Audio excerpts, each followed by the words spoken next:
There's a lovely German word for when you try to make it something better, only to make it worse. Very schlimm besten. I trust you've had a fruitful day. I do not say happy, although I hope it has been happy. Namo tassa bhagavato arahato samma sambuddhassa. Namo tassa bhagavato arahato samma sambuddhassa. Namo tassa bhagavato arahato samma sambuddhassa. Homage to the Buddha, the Blessed Noble and fully self-awakened one.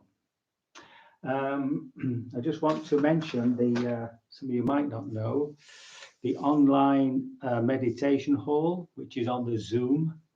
And the times are 6 a.m., nice and early, fresh, 9 a.m., 11 a.m., so that's 6, 9, 11 in the morning, and 2 p.m., 4 p.m. and 6 p.m.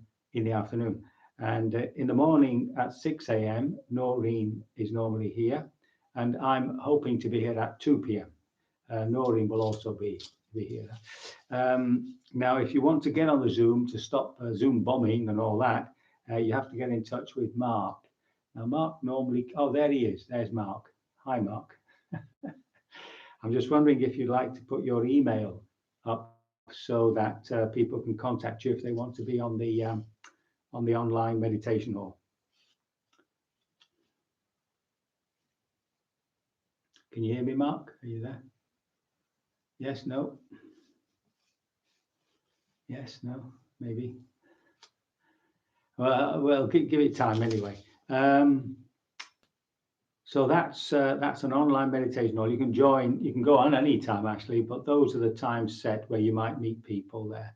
6, 9, 11 in the morning and 2, 4, 6 in the afternoon. Okay. So, there we are. Mark's put it up there. Mafaka. That's Mark Arthur. So if you want to take that email, he'll let you in. He's the gatekeeper. We don't pay him anything. So now, just to carry on with the foundations of mindfulness, as Bhikkhu Bodhi calls it, is discourse number 10. It's the jewel of the collection, remember? And we finished the body part.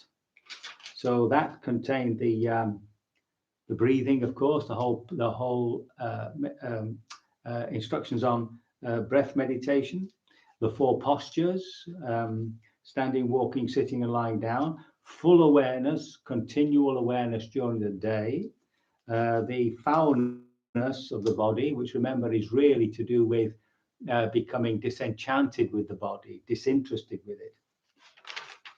And of course, the good old charnel grounds. Oh, elements, the 4 basic elements that point to where our physicality and mentality meet at the sense door, right? That's the retina, the eardrum, and so forth.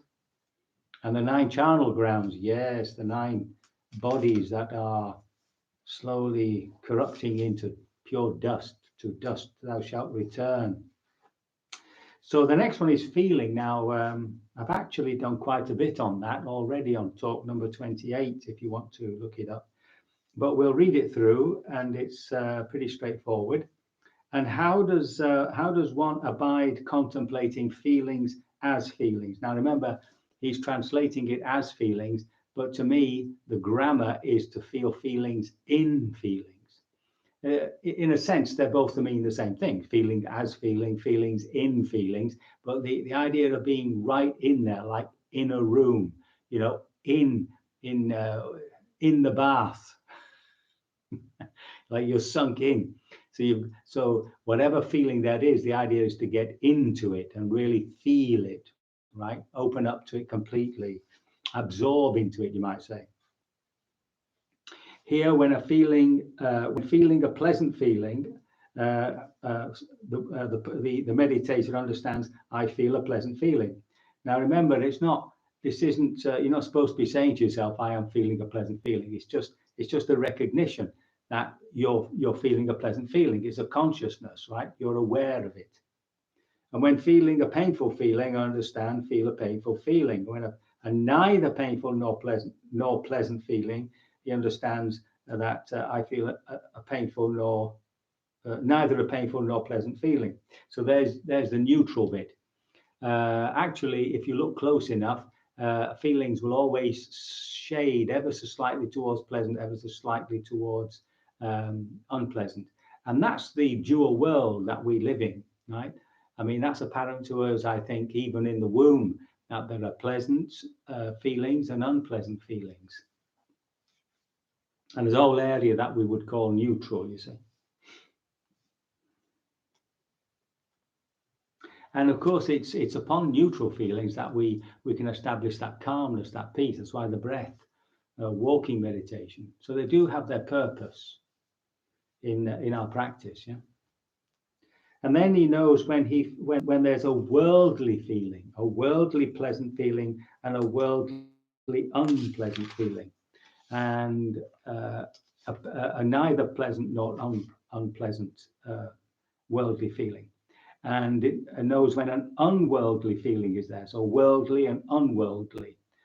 So we did this, of course, way back there. So worldly feelings are just to do with, being in the world, the sensual world. It's to do with the work we're doing, whatever we're experiencing, eating, etc. Worldly, the unworldly feelings are all to do with the spiritual side. So it's to do with renunciation, letting go of things, with compassion, love, worldly feelings that come through our practice, peacefulness, the factors of enlightenment, equanimity, and things like that. So anything to do with the spiritual life is unworldly. It's just that's the word for it. Anything to do with the world is worldly. That doesn't necessarily mean it's unwholesome. If you're doing worldly, like the work you're doing, for instance, will have a worldly purpose. You've got to earn money and so forth, but it doesn't make it unwholesome, right? So it's just that, but that doesn't lead to liberation. What leads to liberation are the investigation of these three characteristics. Remember how we cause suffering, the process of wrong desire, impermanence, and not self.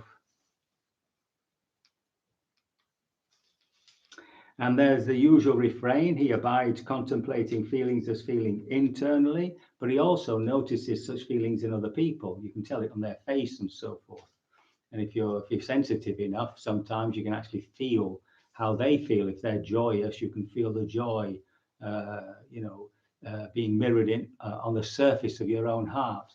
Equally so, anger and all that. And he abides feeling feelings both internally and externally, right? He also abides feelings in their arising factors, and abides contemplating feelings in their vanishing factors, and abides both feelings of the arising and falling. So that's basically being aware that everything is always in process, always consistently changing. That's the one thing that never changes.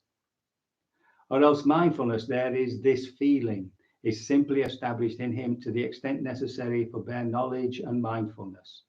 And he abides independent. So this last phrase is really the position of Vipassana, where finally you're just resting on the object, observing it very, very carefully, and there's this background view of it, which is looking at it from the point of view of any reaction that we have to it. It's impermanence and not self. It's just a way of looking, okay? And just enough, it says just enough knowledge. Actually, the word is just enough intuitive awareness, actually. Just bare knowledge and mindfulness. Bare knowledge and mindfulness. See, it's just that ability to observe with that open curiosity, with the intelligence awakened, right? That intuitive intelligence sort of awake, and that's just part of that whole of awareness. Remember, there's the active and the passive. So the passive is when we're receiving stuff, and the active is when we actually grasp what's happening. Yeah. First you look, and then you see. And he abides independent, not clinging to anything in the world, you see. So let go of the world as such. Yeah? So that's the whole section on feeling. Now, it is an important section because, you know, if you ask yourself, if you look into your body, especially feelings that are caused by the mind. So there are two, this doesn't actually say that, but there are two different types of feelings, remember. Feelings coming from the body, pain, discomfort, sense of pleasure, itching, all those sorts of things. And pleasure and pleasant feelings coming from the heart, from mental states. And but when you say you're happy, you know, just ask yourself, what do you mean by that? Do you mean you have happy thoughts? Yeah. Or I mean, or is it a sensation? Or is it more a feeling, a being of a happy feeling in us? Do we rate our happiness by how we feel rather than what we're thinking, or actually, or the physical state? If I put something in my mouth which is sweet, and I mean, do I say that this is happiness? No, that's just sweetness. But if the sweetness makes me happy, then I say, oh, I'm happy. I'm happy because of the sweetness. And we often judge our lives according to whether we're happy or not. So if I'm not being happy, I find that I'm wasting my life, or I'm finding that my life isn't worth living anymore. See? So it's important to find that distance from feeling and not to be governed by them, not to personalize them. There is now a happy feeling. There is now a sad feeling. Now get on with what you have to do.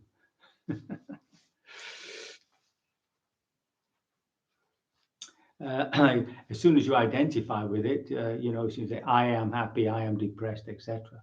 Then in a sense, you've locked yourself in. You know, it's like an imprisonment. So that's the section on feeling. The next section is also pretty straightforward, the section on mind or mental states. So these include both your thinking, your imagining, etc., and just general mental states as such, of which feeling is part of it, of which the body, of course, comes in somewhere. So how do you abide with the mind as the mind? So he understands the mind affected by desire. He's got lust here, but that's pretty heavy lust, and it tends to be around erotic desires, but it could be any sort of desire. The mind affected by wrong desire, the mind affected by, understands the mind affected by wrong desire as a mind affected by wrong desire, and the mind unaffected by wrong desire is a mind unaffected by wrong desire. So it's also, you know, recognizing actually when there's no desire in us, and how does that feel? How does that feel when there's no desire? See? So it's not only the negative bit, or that, you know, I'm overcome by this desire and whatnot, but how does it feel when it finishes, when it ends, you know? And the same with hatred, affected by hatred in the mind, unaffected by aversion or hatred. So again, if we are in an averse state, when it comes to an end and the aversion passes and the mind is just empty of those sorts of feelings, how does that feel? So when we begin to experience the heart mind, I should say heart really, the heart mind as a pleasant place to be, when we begin to experience directly a heart mind which is not caught up in wrong desires or some form of aversion or whatever, then of course we tend to go there. So remember that we're always caught up with being excited, always trying to exercise a certain emotional, mental state. What's it like when there isn't any there, when it's just a sense of peacefulness, calmness? And delusion as well, you see. So that's the mind which is perhaps in a sense of doubt, confused. And the next one is a contracted mind. So this is much the same. It's contracted by, again, wrong desires, aversions, things like that, sloth, and, you know, wrong sort of tiredness, dullness in the head, lethargy in the body. That's caused by acts of laziness, right? So that is a contracted mind, whereas a distracted mind is one that is governed by restlessness. Mind's going all over the place. Yeah. Obsessive thinking, that sort of thing. So you know that. See, it's a case of just knowing what the mind is actually doing, what the heart mind is actually doing. He understands an exalted mind and an unexalted mind. So that's to do with the jhanas, really, these absorption states. So mostly we're not in an absorption state. He understands a surpassed mind as a surpassed mind and an unsurpassed mind. So this is again just in these absorption states, exalted, unsurpassed. These are all very high, very refined states of mind. And the unexalted ones and the surpassed ones are really to do with just the worldly states of mind.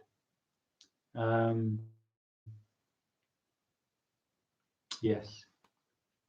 And then there's the concentrated mind, of course, and the unconcentrated mind. So you can see they all shade into each other. It's just slightly different ways of looking at it.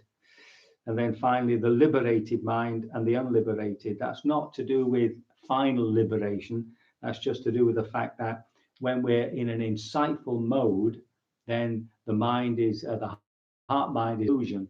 And when we're in a jhana, in a more of an absorbed, concentrated state, then the mind is liberated from hindrances. Okay. And he abides contemplating the mind as mind internally and externally. So you can see these moods and emotions, mental states in other people, can't you? Even in their body language. Yeah? And he abides contemplate the mind again with the arising factors and the vanishing factors. So it's again always this impermanence, always this impermanence. And then finally, just this is the mental state. And he abides independent, not clinging to anything in the world. So that covers the next two sections of feeling and the mind itself, right? And the next one is the mind objects, and we'll sort of tackle that tomorrow because that's a whole new section. So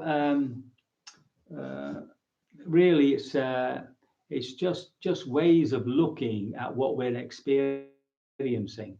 And remember that when we open up to something, say an emotional state, say we're full of joy, there's always that tendency to want to try and develop it. So we're always looking at that reaction. See, we're not getting caught up either in the joy or the reaction to it. And we're just waiting, just watching that process. That's all, just watching the process and watching that desire to indulge just begin to fade away. Then we come back to the joy, and there's that mental joy, that mental state. And then you can go into it to find out, well, what's it made of at a more at that sort of basic level, and how is it affecting the body, right? How does the body feel when we're in a state of joy? And of course, and then you can move from those two different levels of perception. The perception of those four elements, some form of lightness, of warmth, etc. And then when you come to a next level of perception, you find this warm joy, okay? And you recognize it as joy. So there's different ways that you can play around within yourself, just slowly deconstructing things. And this takes away that sense of solidity, right? And in so doing, unwittingly, of course, we are establishing this position of the observer. And it's there that we want to stay as best we can, okay? That's in the meditation. Of course, as you begin to absorb, as you begin to become very concentrated in what you're saying, then remember that reflexive moment of the awareness being aware of itself as the observer, as the feeler, can disappear, and with it time, of course. And when you come out of that, you can always say to yourself, oh, well, that was a moment of pure vipassana, you might say, right? That doesn't make the other type of vipassana with the observer impure, not at all. Insights come at any time. So just work with what you have that comes up, and just see it as something to investigate, constantly awakening that sense of curiosity. Okay, so I think we've done for this evening, and yes, if you want to, there are those times. Remember, I'll just remind you again, just in case. So this is the Zoom, yeah, at 6 a.m. Yes, wonderful time. And they also start. There's a chanting starts at 10 to 7, and finishes 10 past thereabouts. Then there's a 9 a.m., 11 a.m. So that's 9, 6, 11, and then in the afternoon 2, 4, and 6. And of course, when you join, you can stay as long as you want. If it's 10 minutes, it's 10 minutes. If it's an hour, it's an hour. Okay. So hopefully you'll take advantage of this if you're still in firm lockdown. If it's just you in a room or in a house, so you might want to take advantage of that. Very good. I can only hope my words have been of some assistance. May you, by your fierce determination, be liberated sooner rather than later. So we can begin our practice.